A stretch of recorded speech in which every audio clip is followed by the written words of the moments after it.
we're here at CrossFit Bayless for Wednesday's workout. So we've got one of my favorite movements in it. It's the strength lift of the day. It's gonna be weighted pull-ups. All right, so we got 5 sets of 5 on the weighted pull-ups. There's many ways you can weight a pull-up. We can put chains around your neck. We can put a dumbbell between your feet. We can tie a dumbbell around your waist. It does not matter. But the weighted pull-up, you just want a challenging set of 5 sets of 5. Now that's strict pull-ups. There's no using the hips, no using the legs. You want to be as strict and use your upper back as much as possible.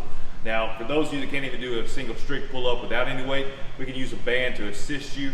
That way you get a good full range of motion, 5 sets of 5 with a good resistance that's appropriate for you. Now, after that strength lift, after that 5 sets of 5, we're going to move to the Metcon. We got 3 rounds of all these movements. You're going to start off with 50 ab mat sit-ups. Then you're going to go to 40 air squats, 30 calories on the rower, and then 20 dumbbell snatches. What we're going to do now is we're going to show you how we're going to scale that, the movement standards we're looking for, and then how we're going to do it safely. We're here, we're going to go over the 4 movements we're going to do for this workout.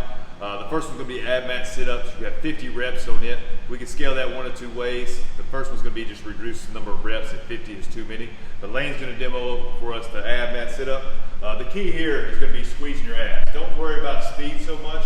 Any ab exercise, the good thing is to really squeeze your abs. That's going to get the most out of it. So he's going to go all the way back. He's going to touch the ground with his hands. He's going to come all the way up. He's going to touch his toes, really focusing on squeezing his abs the whole time. Have your knees flared out. That way we're isolating the abs and not bringing our hip flexors into it.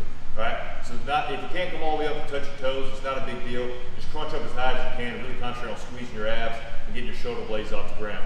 All right, now the next movement is going to be 40 air squats. Lane's going to hop up here. We got a couple of standards we're looking for here. We're going to keep our heels on the ground. We're going to get a nice shoulder width, the toes pointed out about 15 degrees.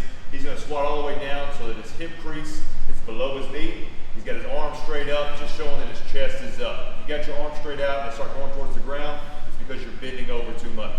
He's going to come all the way up, squeeze his butt so that he's standing straight up in a natural position. That's the lockout. If he's leaning too far forward, we call that a no rep. We want you all the way standing up with your butt squeezed and your shoulders over your hips, okay? So that's the movement. We can scale that down. If you can't squat all the way down, we put a box underneath you so you can just sit down on the box and stand up, sit down on the box, stand up, so that we can build to doing it without a box. Now the third movement is going to be a calorie row. We got 30 calories in the rower. Really concentrate on keeping your chest up, putting the power behind each stroke and getting a good rhythm.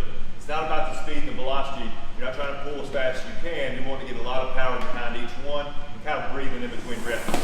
So he's going, he's getting a good rhythm, keeping his chest up with good posture as always, pushing with his legs, then his hips, and then his arms.